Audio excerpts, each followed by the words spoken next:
I think there's a lot of good-looking architecture all around, but I think a good-looking architecture is not enough. I think it really has to bring meaning to the people, and of course also adds to a healthy planet. And that's what I'm trying to do with the work.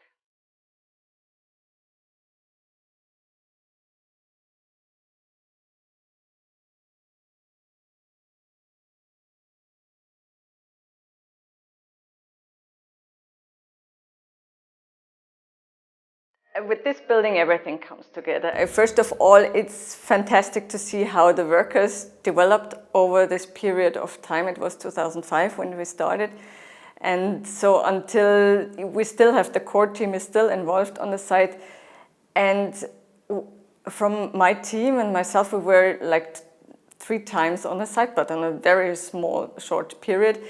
And they were just doing it on their own. And they were showing me through the building and radiating with pride, what they were able to do. And it's not an easy building, it's super curvy and the geometry is not easy, but they just did it and they were so proud and they were actively looking for solutions. And before they would just, wait until they get told something, but now they were completely engaged in it. And that was a fantastic thing to see, that the know-how transfer completely worked out in that way.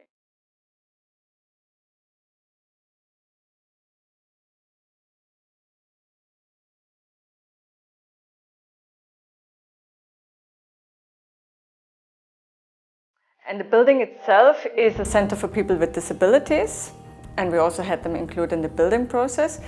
And then on top of it is a workshop for textiles, for fair fashion, Dipti Textiles. It's also a project that we started with the NGO Deepshika and with a tailor from Laufen, Veronica Lang. And it's something very important to me too, because it gives work opportunities for the women in Bangladesh.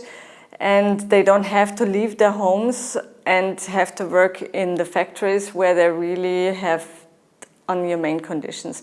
And for me, it's also a bit of a, the textiles look like a fashion project, but for me it's an architectural project as well, because it enables the people to stay in the village and they don't have to move away. And they can create so much of their daily needs and daily goods that by themselves in the village. They can build their own houses with just, the mud. They can grow their own food.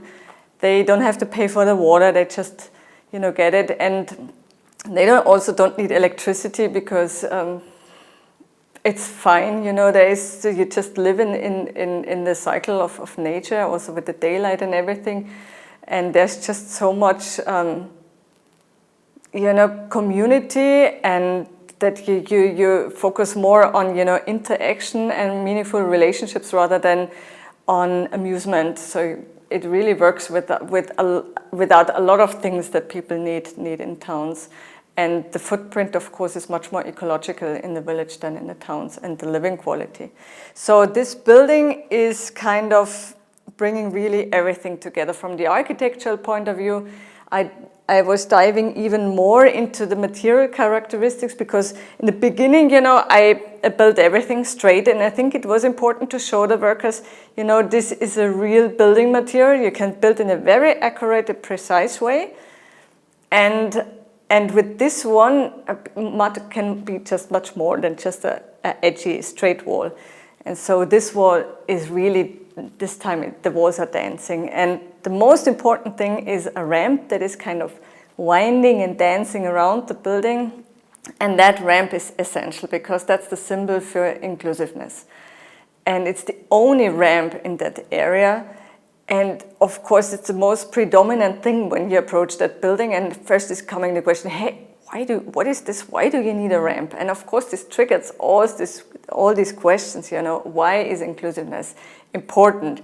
So through the architecture, you already raise a lot of awareness on the importance of including everyone as part of our society. And also,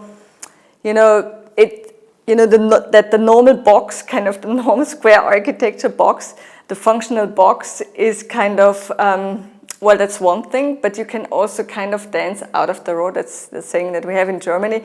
And it's beautiful if you're not just a straight normal box, you know, that diversity is something beautiful and it's something to celebrate, and that kind of, that architecture really wants to celebrate this diversity and this inclusiveness.